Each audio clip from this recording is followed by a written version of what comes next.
Sometimes, life delivers its most defining moments in silence.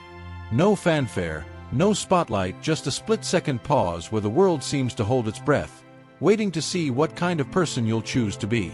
It was exactly 11:11 a.m. A time whispered to grant wishes when Julian Hart, one of the most elusive tech billionaires in North America, stepped out of the soaring glass atrium of his own company's headquarters. The city was drenched in fog and drizzle, and the digital billboard bearing his face glowed faintly above him, advertising the launch of the HartOS 9 system. He had just concluded a hostile meeting with the board over an impending merger he didn't believe in, but everyone else did. To them, Julian was slipping, detached, distracted, and they weren't wrong. What they didn't know was that Julian Hart had grown tired of building things that didn't feel like they mattered. As his driver pulled up in the armored sedan, Julian caught something in the corner of his eye. Beneath the stone archway of the old central clock tower across the street, three small figures huddled together beneath a tarp. At first glance, it could have been discarded laundry. But then one moved slowly, protectively. Children. 3 of them. Barefoot. Wrapped in layers of worn clothing, mismatched socks, and what looked like an old hotel shower curtain. They were clearly siblings, maybe 5, maybe younger. They were trying to stay invisible. But something in their stillness shouted louder than anything else around. Julian looked away. He had things to do. A trillion-dollar tech ecosystem to defend. A public image to maintain. But as he turned toward the waiting car, his hand froze on the door handle. The smallest child under the tarp had lifted her head and for a fraction of a second looked directly at him. There was no plea in her expression. No desperation. Just a quiet question in her gaze. Are you going to pretend we don't exist, too? Julian didn't know why he moved. Only that he did. He crossed the street, umbrella forgotten behind him, water soaking into his $1,000 suit. The children didn't scatter. They simply watched him with that peculiar blend of trust and mistrust that only the abandoned seem to master. He knelt down. "Where are your parents?" "Gone," the boy said quietly. "The oldest, maybe 10. He didn't blink. "You shouldn't be here alone," Julian said, surprised by the emotion in his voice. The middle child, a girl with matted curls and a scratch across her cheek, answered, "We're not alone. We have each other." The wind kicked up. Julian's breath fogged in front of him. The city rumbled in the distance, indifferent. He noticed then that they weren't begging. No cup. No sign. Just survival. "Are you hungry?" he asked. The 3 looked at each other. Then, all at once, nodded. Julian turned to his driver. "Cancel everything." That night, in a booth of a 24-hour Korean diner miles from the city center, Julian sat across from the 3 children as they devoured bowls of rice and eggs like it was a feast. The owner, a grandmotherly woman who recognized Julian and said nothing, brought extra food and free sodas, her eyes lingering with curiosity. He learned their names. Silas, the eldest. Then Ava, quiet but fiercely aware. And the youngest, Milo. A boy of few words, whose smile cracked his dirt-streaked face like sunlight through clouds. They didn't speak much about what happened. Only that their mother left 6 months ago. No details. Their father wasn't good, Ava whispered. Julian's phone buzzed endlessly, shareholder questions, PR warnings, notifications from Hart Systems. He ignored them all. "I can get you help," he said finally. "Proper help." "We've seen what proper help looks like," Silas said, not angrily. "Just tired. Split-up homes. Promises that vanish. People who forget we exist by the next morning." Julian knew they were telling the truth. And though he'd never said it aloud, he too had once been a forgotten child. The son of a woman whose mental illness left him fending for himself until a teacher stepped in. No one ever knew. He never told anyone. That was the origin of his need for control, for systems, for structure, for perfection. He had built an empire trying to keep chaos out. But now chaos had sat itself in his booth, sipping ginger tea through a straw and offering him a new kind of challenge. That night, Julian didn't return to his penthouse. He brought the kids back with him. Just for one night, he told himself. Just until he figured out what to do. But as he watched them fall asleep in the guest room, curled together like kittens in borrowed blankets, he knew. That glance beneath the clock tower hadn't been random. It had been a summons. A door he was meant to walk through. It was supposed to be one night. But when Julian Hart awoke the next morning to the sound of giggles echoing down the marble hallway of his luxury condo, he didn't feel the usual weight of deadlines or shareholder anxiety. Instead, he followed the sound like a thread in the dark and found all three children in his kitchen, arguing over how to make toast. They had opened the fridge, carefully, like it might be booby-trapped. Milo stood on a stool, grinning with jelly smeared across his cheek. Ava had tied her hair up with one of Julian's designer socks. Silas, the eldest, glanced up guiltily, expecting to be scolded. Julian only said, "You're using too much butter." But carry on. That's when the children realized they weren't being sent away. Not yet. Julian wasn't sure what he was doing. He rescheduled meetings, postponed interviews, ignored his legal team's concerns. The children stayed. And slowly, the apartment changed. Lego bricks appeared on glass coffee tables. Crayon drawings crept onto the fridge. His custom speakers played cartoons instead of classical. And at 11:11 every morning, Julian found himself looking at the clock, remembering the moment that rewired his life. But real change doesn't go unnoticed. Within a week, Julian's board chair, Trevor Lansing, called an emergency meeting. "We need your focus back," he warned. "There's concern that certain personal distractions are affecting your judgment." Julian stared at the screen where financial charts danced in real time. For the first time, they didn't move him. "I'll be in tomorrow," he said flatly. That night, Silas stood in the doorway of Julian's study, clutching a box. "This was our mom's," he said. Inside were a few faded photos, an old library card, and a tiny velvet pouch holding a silver charm shaped like a feather. "She used to say feathers meant someone was watching over us." Julian froze. His own sister used to say that too. He picked up one of the photos. A young woman holding 3 newborns. Her face was familiar, but not from memory. From a folder he'd seen years ago. A hiring file. She had once applied for a position in his R&D division, years before Hart OS became a household name. He flipped the photo over. Scribbled on the back, "To Jules, if you ever see this, I hope you remember how to feel. Love, M. Jules." Only one person had ever called him that. Mara, his cousin. She disappeared from the family after a painful falling out, mental health struggles, addiction, silence. And now, standing in front of him, were her children. His own blood. If this moment moved you, pause and take a second to subscribe. These stories take hours to write, and your support helps us keep creating deeply human content. Also, what kind of story would you love to see next? Leave it in the comments below. We read everything. The discovery changed everything. Julian's legal team filed for emergency guardianship. The children were ecstatic, but cautious used to disappointment arriving without warning. CPS flagged the case for expedited review, but complications mounted. Mara had never named a guardian. A former partner, Nathan Keene, surfaced, claiming paternity and demanding custody. Julian knew the name.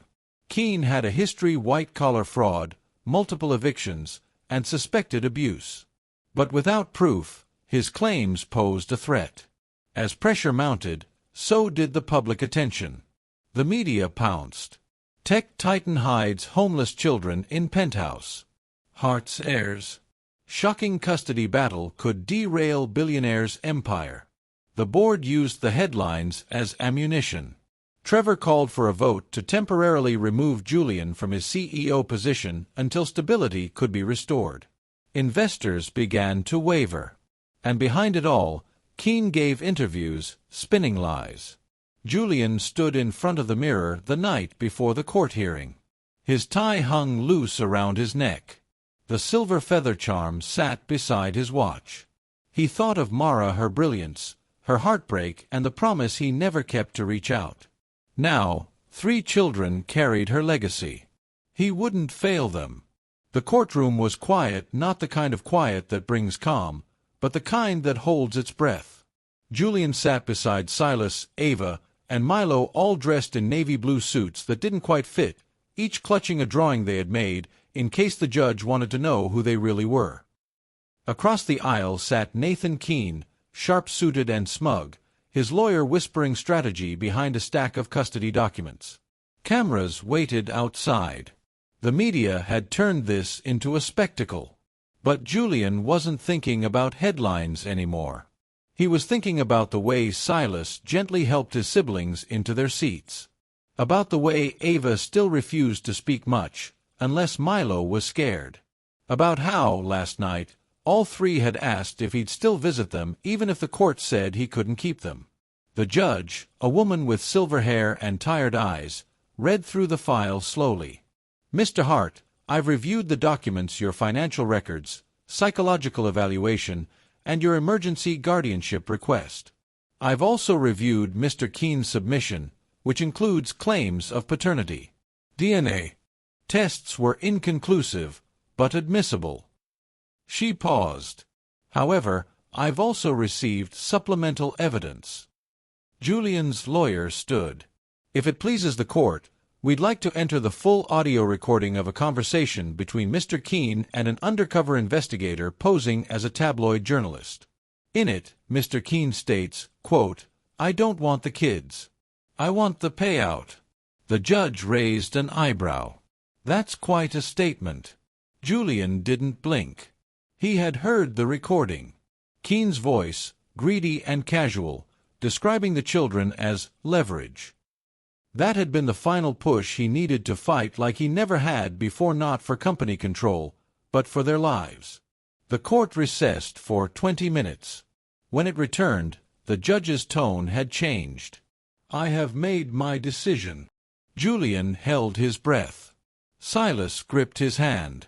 "The best interest of the children is clear. Mr. Hart, though you have no legal obligation, your actions demonstrate profound commitment, both emotional and material. You've provided shelter, security, and care. Most importantly, you've restored trust in 3 children who had lost everything. Effective immediately, I grant full permanent guardianship to Julian Hart." Milo's voice broke the silence. "Does that mean we can stay?" Julian turned to him and nodded. "It means you're home."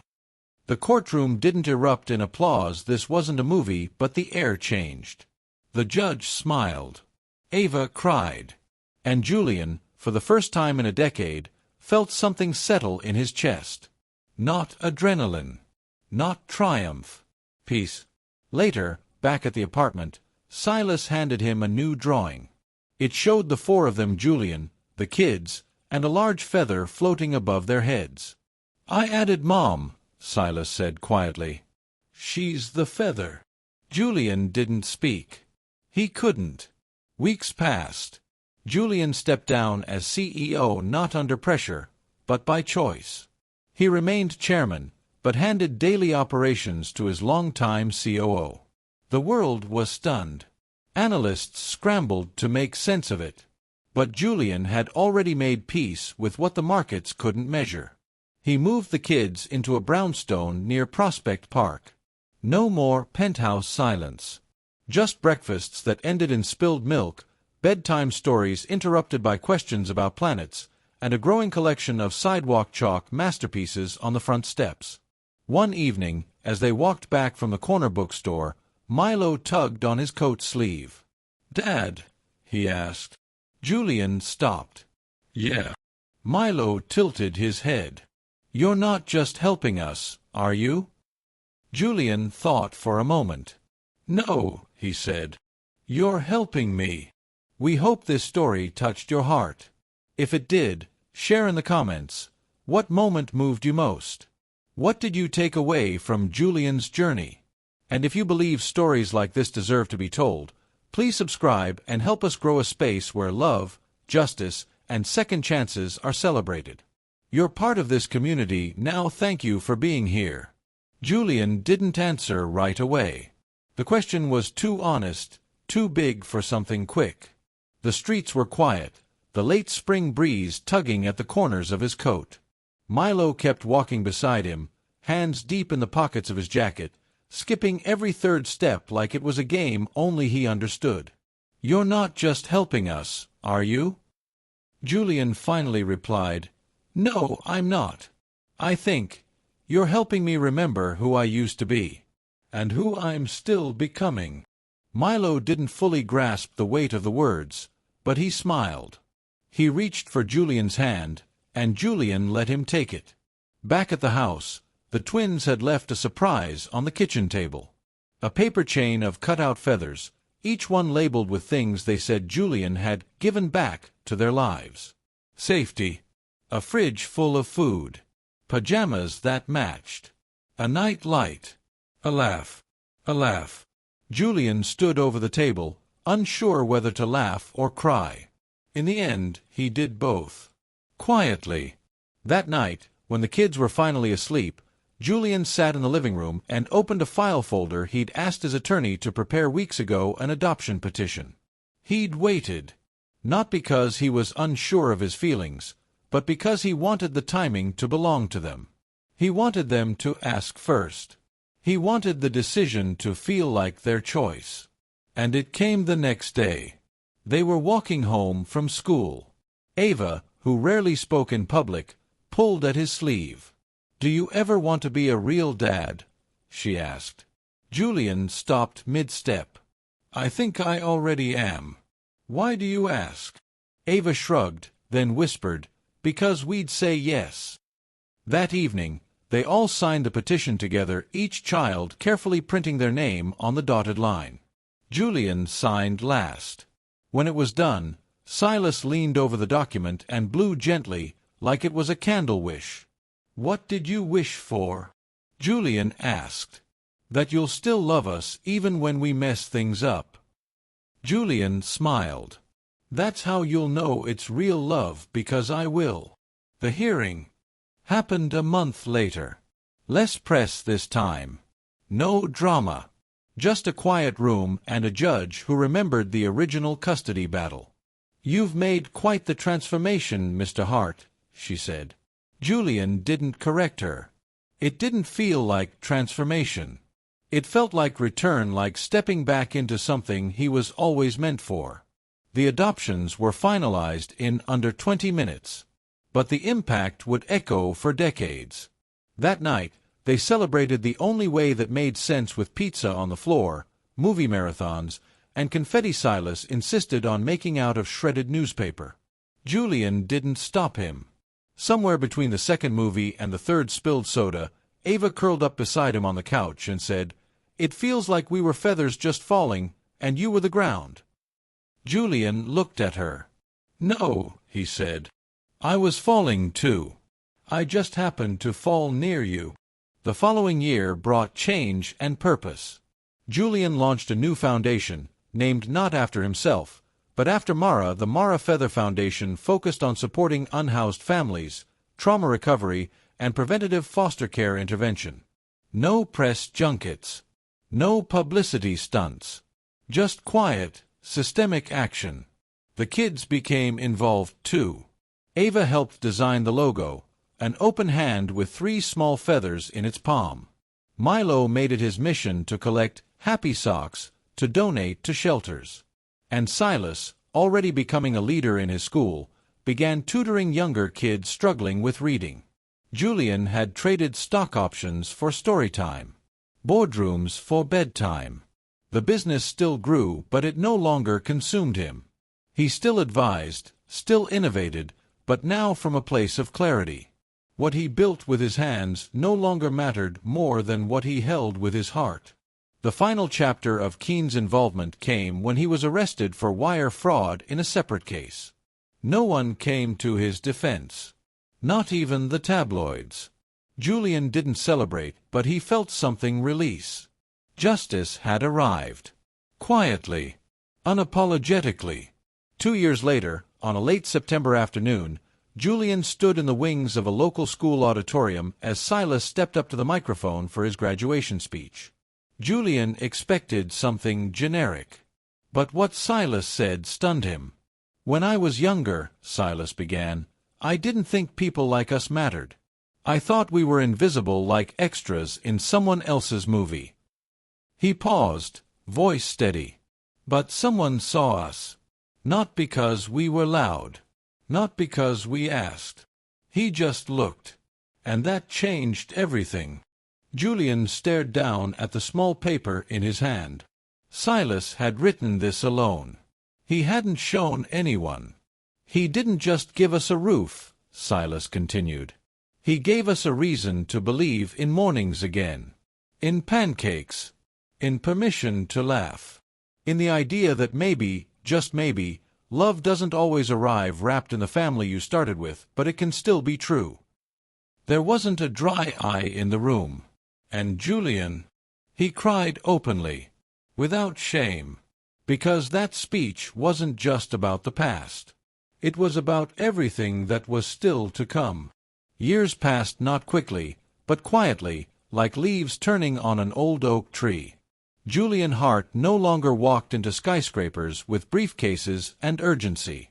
He walked into community centers with lunch bags and questions for kids who had never known the kind of peace he once took for granted. He didn't crave the spotlight anymore, though his name still held weight. At conferences, when journalists tried to bait him into talking about the fall of a tech giant turned foster father, he would smile and say, "I didn't fall. I found my footing." Silas, now 17, had grown into the kind of young man who held doors open for strangers, called his siblings every afternoon even when he didn't have to, and worked weekends mentoring kids from rougher parts of the city. He never bragged. But if someone complimented his kindness, he'd shrug and say, "My dad taught me how to show up." Ava flourished in her quiet way. She had a natural gift for design, and when she wasn't sketching or volunteering at shelters, she was organizing supplies for the Mara Feather Foundation's mobile response van. She was still soft-spoken, but had developed an uncanny ability to speak when it mattered most, and when she did, people listened. Milo, always the dreamer, the watcher, had become Julian's shadow. He sat in on strategy meetings for the foundation.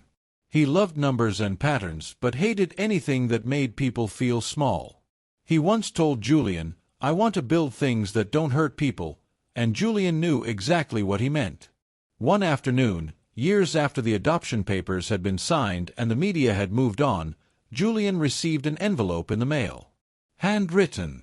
No return address. Inside was a photo, an old one. A woman with fierce eyes and wind-blown hair.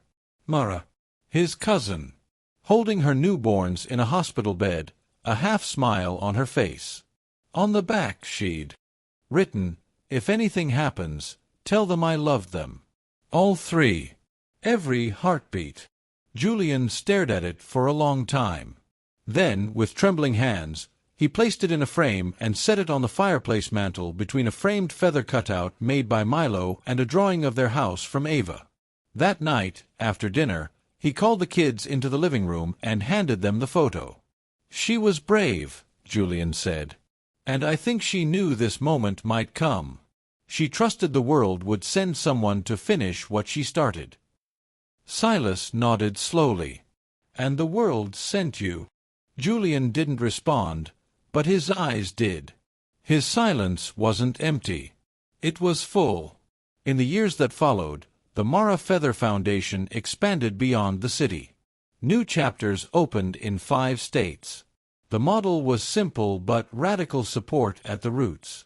Prevent the fall, rather than patch the wounds. Julian refused to turn it into a non-profit empire. He kept it lean, local, and deeply human. And as it grew, so did the stories. One by one, lives shifted.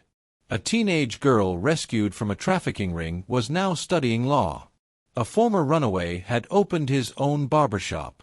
A boy who had once slept under a bridge now worked in the Foundation's warehouse, packaging care kits for others.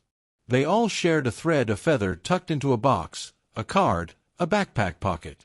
Not because it had magical powers, but because it reminded them, you were seen.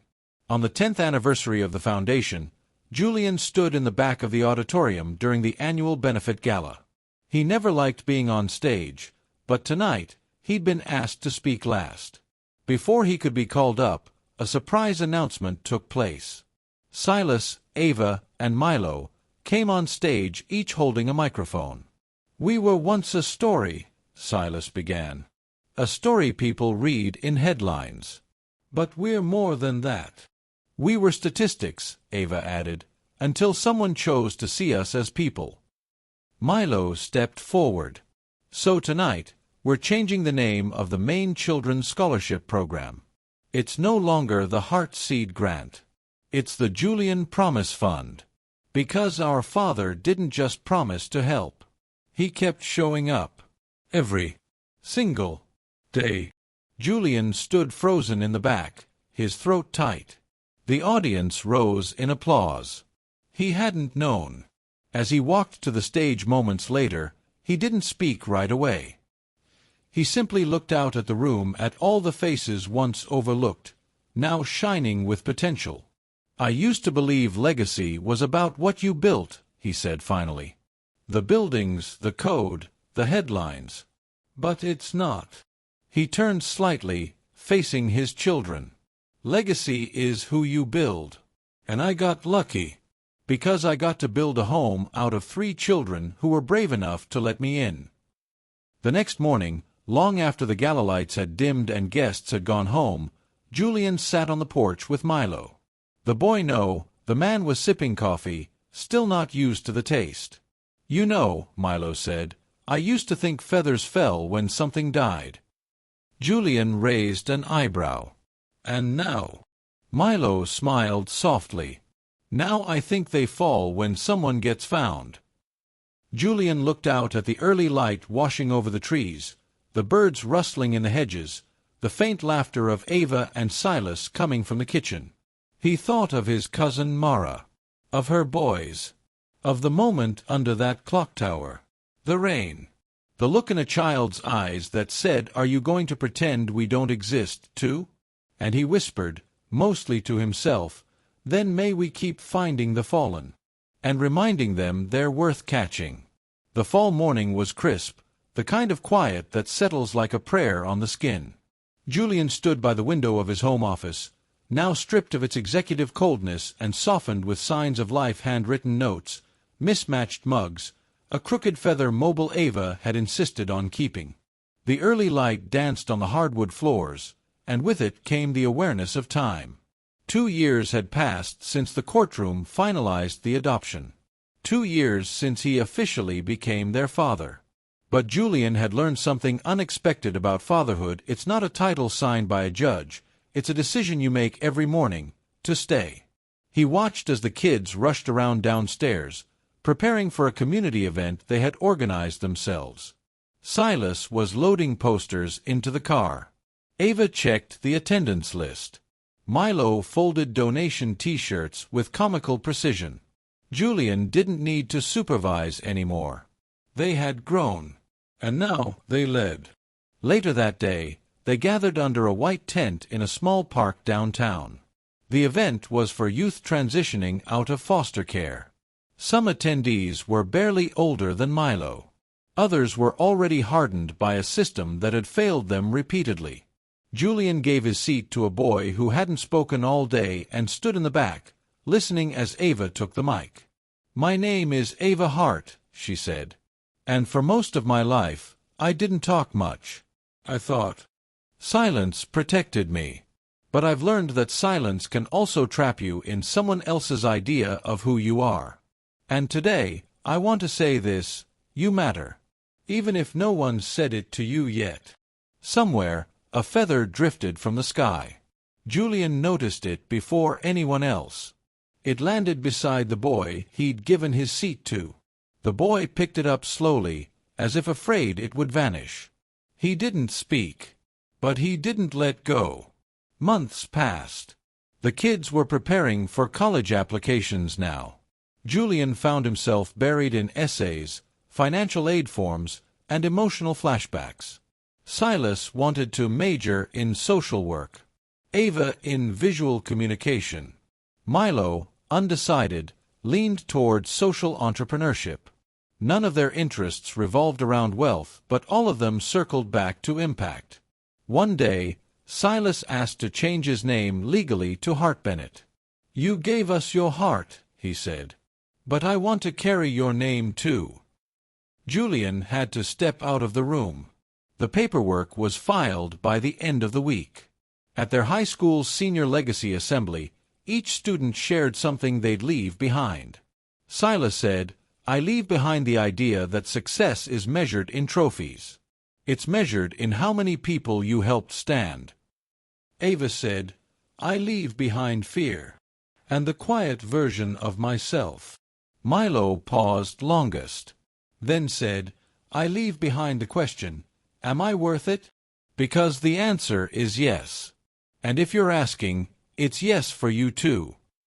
The auditorium didn't applaud. It stood. Julian began writing a book not about business, but about rebuilding identity. He called it Feather by Feather, a life reassembled. Each chapter explored a different principle he had learned. Presence is louder than promises. Listening is an act of repair. The smallest choices shift the largest legacies. He didn't plan on publishing it. It was just for them, for the kids. Something they could read later, long after he was gone. But Silas found the manuscript. "This isn't just for us," he said. "It's for people like us." The book was published quietly, independently. But it spread like stories tend to, through whispered recommendations, through late-night searches for comfort, through hands that needed hope. A letter arrived from a woman in Idaho. "I was going to give up on the adoption process until I read your chapter on fear. Thank you for reminding me that the messy parts are where love settles." Julian cried reading it. For all the board meetings and quarterly gains he'd once pursued, this was the most valuable feedback he'd ever received. Years passed. The kids left for college. Julian visited often, never imposing, always available. The house felt too quiet, but not empty. It was filled with echoes. One day, while walking through the park alone, Julian saw a young boy sitting on a bench holding a plastic bag of belongings. His clothes were too small, his eyes too old. Julian sat down beside him. "Need a place to go?" The boy looked up, said nothing, but didn't run. Julian took out his phone and made a call not to a shelter, but to Ava, who now ran a local foster care transition center. "I have someone who might need a bridge." Ava arrived within 20 minutes. As Julian stood to leave, the boy asked, "Are you her dad?" Julian paused. "Not by blood," he said. "By decision." He walked home under a sky painted with late afternoon light. A feather floated across the path ahead. The sky remembers. And so do we. The fall morning was crisp, the kind of quiet that settles like a prayer on the skin. Julian stood by the window of his home office, now stripped of its executive coldness and softened with signs of life, handwritten notes, mismatched mugs, a crooked feather mobile Ava had insisted on keeping. The early light danced on the hardwood floors, and with it came the awareness of time. 2 years had passed since the courtroom finalized the adoption. 2 years since he officially became their father. But Julian had learned something unexpected about fatherhood. It's not a title signed by a judge. It's a decision you make every morning, to stay. He watched as the kids rushed around downstairs, preparing for a community event they had organized themselves. Silas was loading posters into the car. Ava checked the attendance list. Milo folded donation T-shirts with comical precision. Julian didn't need to supervise anymore. They had grown. And now they led.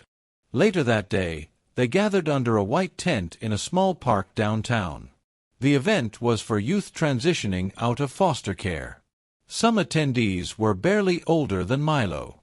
Others were already hardened by a system that had failed them repeatedly. Julian gave his seat to a boy who hadn't spoken all day and stood in the back, listening as Ava took the mic. "My name is Ava Hart," she said. "And for most of my life, I didn't talk much. I thought silence protected me. But I've learned that silence can also trap you in someone else's idea of who you are.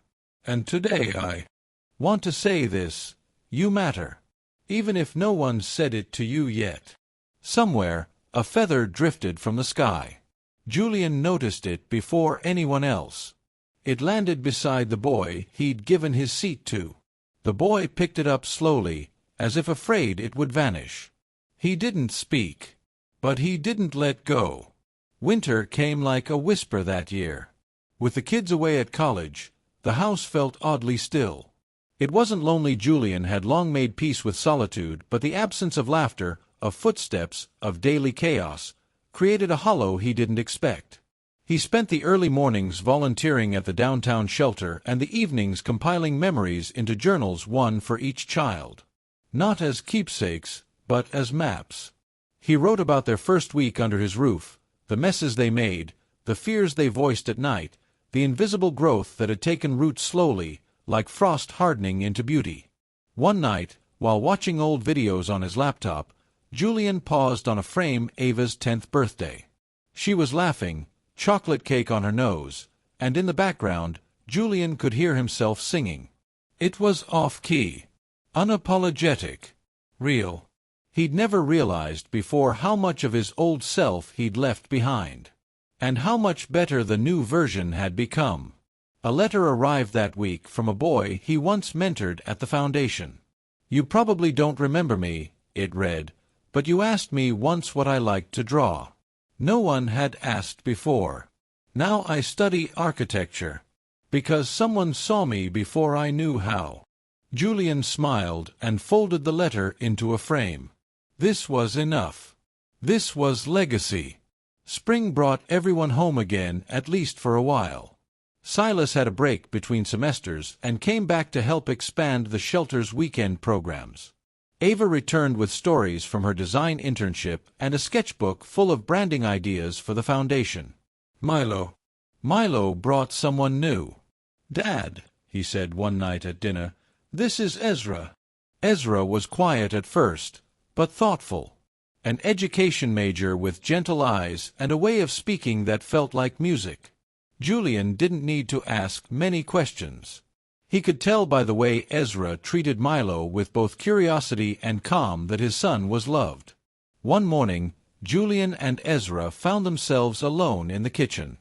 "I've read your book," Ezra said softly. Julian raised an eyebrow. "Feather by feather. Milo shared it with me. It felt like someone wrote it in the exact moment I needed it. I want you to know, you gave more than a home to your kids. You gave language to people like me." Julian felt his chest tighten in the way it always did when something true landed unexpectedly. That afternoon, they all went to the park.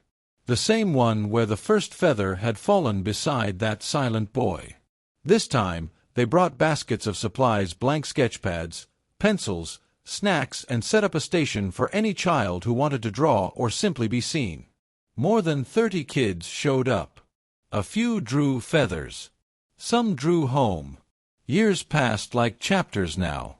The foundation had expanded, not into a corporation, but into a network. Feather families, they were called, local groups that mirrored what Julian had started, run by those who had once been helped. Julian spent his days consulting, his evenings writing, and his weekends gardening with a pair of gloves that still bore the initials MH stitched by Mara. But a call one October morning would shake the quiet. Silas had collapsed during a protest on campus.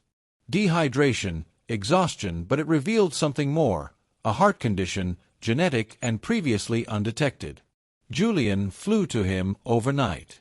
Watching Silas asleep in that sterile hospital bed stirred a memory too raw to ignore. Lucas in the ICU. The oxygen tubes. The fear. He sat by Silas's bed and whispered, "You're still the boy who taught me how to stay." Silas recovered, but slower than expected. For the first time, Julian had to be the one reminding him to rest, to let go of the weight he'd carried for others. "Let them carry some too," Julian said. "You showed them how." Silas nodded. "I learned from you." Julian kissed his forehead. Sometimes healing moves in circles.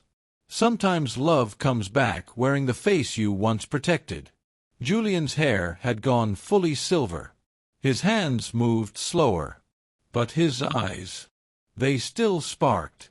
He sat one evening on the porch of their family retreat cabin, watching the sun fold itself gently into the horizon. A young couple arrived at the steps, holding the hand of a little girl. She clutched a handmade feather stitched from denim. "This is her first day here," the woman said. "We just adopted her. She doesn't talk much, but she made this and asked to bring it." Julian knelt. "Hi," he said gently. "That's beautiful. Can I ask where you got the idea?" The girl blinked and whispered, "Someone at the shelter said feathers find the people who need them." Julian nodded, overcome. "They do," he said. "And sometimes they teach us how to fly." As the family walked inside, Julian looked down at his journal. The last page was blank. He picked up his pen and began. The morning sky was the color of soft ash, clouds stitched like faded memories across the horizon. Julian walked slowly through the garden path that hadn't existed 5 years ago, just stone and soil back then, now blooming with wild irises, rosemary, and small white lilies that Ava had chosen for their symbolism, renewal. The wind carried a scent of pine and something sweeter, and with it came a strange, comforting realization all of this, was once unimaginable. Now it was home. 2 years had passed since the courtroom finalized the adoption. 2 years since he officially became their father.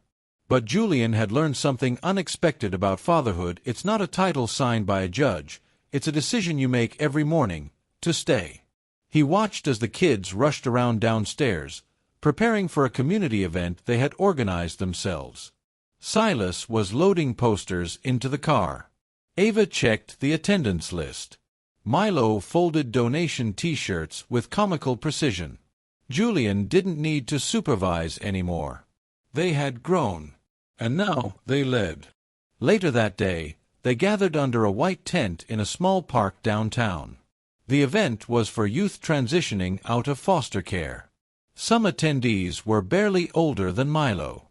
Others were already hardened by a system that had failed them repeatedly. Julian gave his seat to a boy who hadn't spoken all day and stood in the back, listening as Ava took the mic. "My name is Ava Hart," she said. "And for most of my life, I didn't talk much. I thought silence protected me. But I've learned that silence can also trap you in someone else's idea of who you are.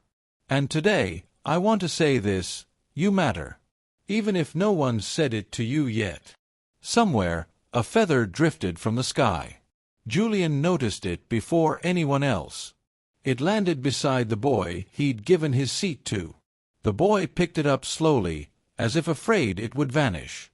He didn't speak. But he didn't let go. Winter came like a whisper that year. With the kids away at college, the house felt oddly still. It wasn't lonely. Julian had long made peace with solitude, but the absence of laughter, of footsteps, of daily chaos, created a hollow he didn't expect. He spent the early mornings volunteering at the downtown shelter and the evenings compiling memories into journals, one for each child. Not as keepsakes, but as maps. He wrote about their first week under his roof, the messes they made, the fears they voiced at night, the invisible growth that had taken root slowly, like frost hardening into beauty. One night, while watching old videos on his laptop, Julian paused on a frame, Ava's 10th birthday. She was laughing, chocolate cake on her nose, and in the background, Julian could hear himself singing. It was off-key, unapologetic, real. He'd never realized before how much of his old self he'd left behind, and how much better the new version had become. A letter arrived that week from a boy he once mentored at the foundation. "You probably don't remember me," it read, "but you asked me once what I liked to draw. No one had asked before. Now I study architecture, because someone saw me before I knew how." Julian smiled and folded the letter into a frame. This was enough. This was legacy. Spring brought everyone home again, at least for a while. Silas had a break between semesters and came back to help expand the shelter's weekend programs. Ava returned with stories from her design internship and a sketchbook full of branding ideas for the foundation. Milo brought someone new. "Dad," he said one night at dinner, "this is Ezra." Ezra was quiet at first, but thoughtful. An education major with gentle eyes and a way of speaking that felt like music. Julian didn't need to ask many questions. He could tell by the way Ezra treated Milo with both curiosity and calm that his son was loved. One morning, Julian and Ezra found themselves alone in the kitchen. "I've read your book," Ezra said softly. Julian raised an eyebrow. "Feather by feather. Milo shared it with me. It felt like someone wrote it in the exact moment I needed it. I want you to know, you gave more than a home to your kids. You gave language to people like me." Julian felt his chest tighten in the way it always did when something true landed unexpectedly. That afternoon, they all went to the park. The same one where the first feather had fallen beside that silent boy. This time, they brought baskets of supplies, blank sketchpads, pencils, snacks, and set up a station for any child who wanted to draw or simply be seen. More than 30 kids showed up. A few drew feathers. Some drew home. Years passed like chapters now. The foundation had expanded, not into a corporation, but into a network. Feather families, they were called, local groups that mirrored what Julian had started, run by those who had.